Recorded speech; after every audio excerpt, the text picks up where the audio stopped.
Hey guys, look what came. It's the July Art Snacks Plus. I thought I'd try it out another month. So let's see. All right.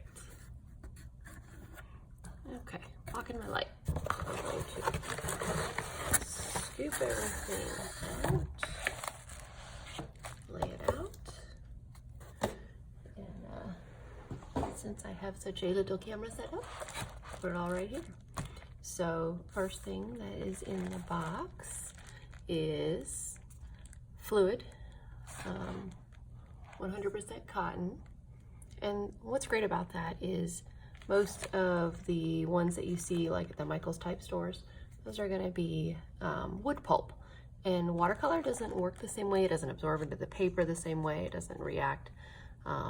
Colors are more vibrant on cotton. So I've not tried fluids cotton, so I'm very curious how this will work. This is an 8x10, 140 pound. We get 12 sheets, and it looks like you're getting not a pad, but with those separate sheets. So that's pretty cool, ready to go. So that's the first thing in the box today. And we're getting another one of these little Ziploc style bags that I think are pretty cool. Like I haven't thrown my last one away from last month. So let's see. So I learned last time there are going to be the things in green, which is probably what comes in the snacks little box. And then the extra items are usually floating around outside. So the extra Art Snacks Plus items are going to be a Princeton number 4 round. I'm hoping it's a watercolor brush because they just gave us watercolor paper. The next item is brush cleaner. I have a very big vial of this stuff, but it's pretty cool. So you basically take your dirty brush and you swatch it around in there wet, and it will actually clean it much better and hold the shape when you form it when you're done. So that is the Masters brush cleaner. I highly recommend it, and I've had good luck with mine. I have a very big vat of the stuff already. So those are all the extras, and then we'll go over this in a little bit. Snack this month is extra sour Crybaby bubble gum. I like sour. All right, and then we have, of course, the green tissue paper. I don't see a sticker. Is it in here? Is a sticker usually in here? I don't remember. I guess I was expecting to see it by now. So, to open, I never open these very smoothly in one fell swoop.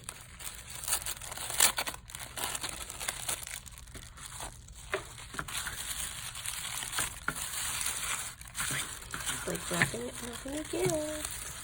Yeah, I don't have my, kind of bummed. I want my sticker. I didn't get a sticker this month.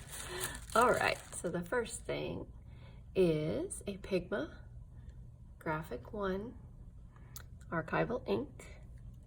It is it's a kind of a bullet nib. Interesting. Oh, it's just a number 1 bullet nib. Alrighty. So it is waterproof and fade proof. So typical like a liner pen.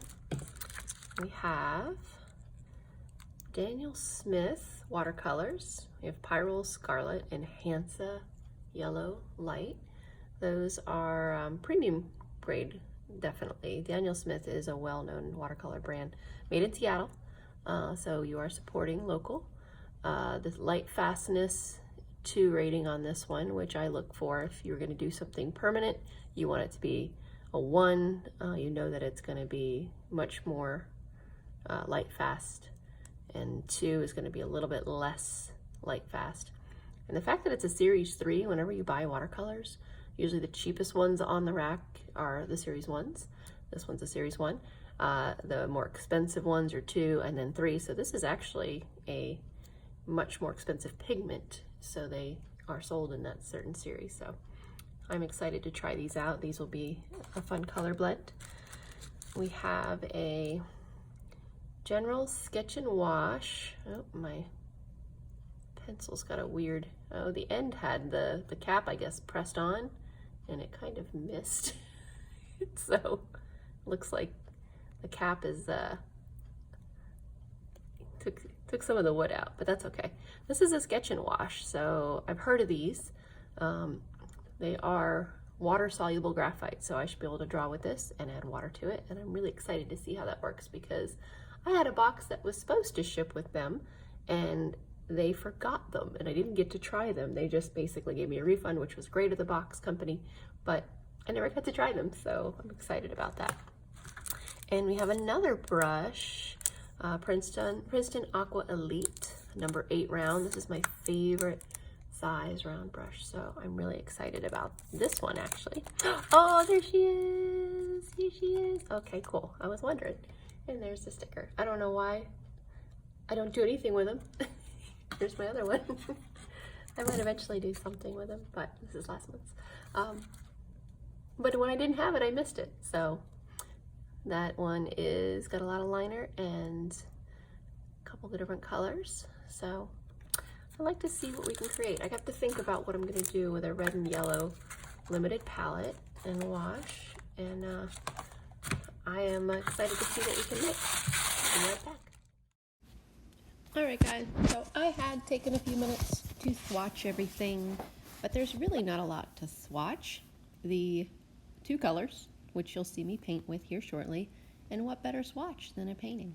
And then the pencil, I did try just for a small moment to use that pencil to put the preliminary sketch in, but all it did was just get really granular texture. Real hard to follow. The lines were super thick and sketchy. So you'll see here where I use it for what it's good for, which is lining things that I want to have a gray tone. Ultimately, I wouldn't use that pencil, the water-soluble pencil with watercolors. I think I would use them for just value sketches. It seems like that pencil would be really fun to, you know, swatch in big areas of dark and then use the wet brush to, you know, make the dark areas dark and then use the remaining and add water and go lighter and lighter and be able to do cool sketches that way, or use it all by itself. But here I tried to use it for things that were gray or black, and it worked okay. I found I was able to best control it by taking the tip of the watercolor brush and getting it wet and then rubbing it on the tip of the water-soluble graphite and using that instead of the method I'm showing here where you see I'm putting all the color in and then I would drag the water around. I actually liked it better when I did it where I just grabbed it from the tip and used it that way. And it ended up just not being very dark, but it's good for layering. As you can see, I wasn't getting a very black, and I tried to go over it a couple more times and it didn't really get any blacker until I did it the second way. But the Daniel Smith watercolor was so pigmented. Such a little went so far.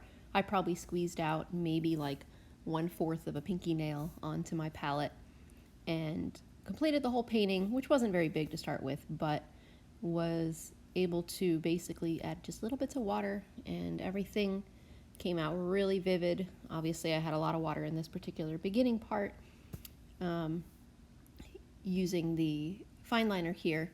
This one's a little thicker than I would prefer. I didn't anticipate using it for anything other than little parts I wanted to make darker, but it was just such a thick pen. It'll have its place. It's goes down again very felt pen-like, and it was very cool to, you know, do this painting with you guys watching.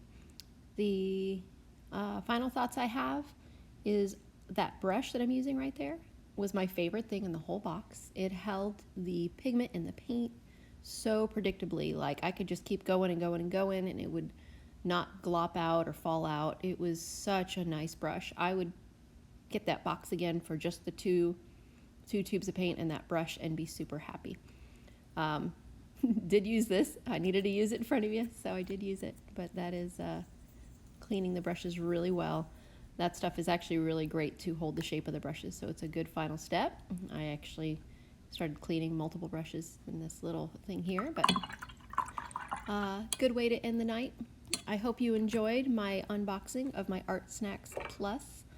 The content all worked really well together, which is super important. I think it's much better curated box than the one last month where you really couldn't use everything on the paper that was provided. But good box, guys. I can't wait to see you guys next month. Let me know if you have any questions or comments below, and if you've enjoyed this video, I'd appreciate a like. Thank you. I'll see you next month. Bye.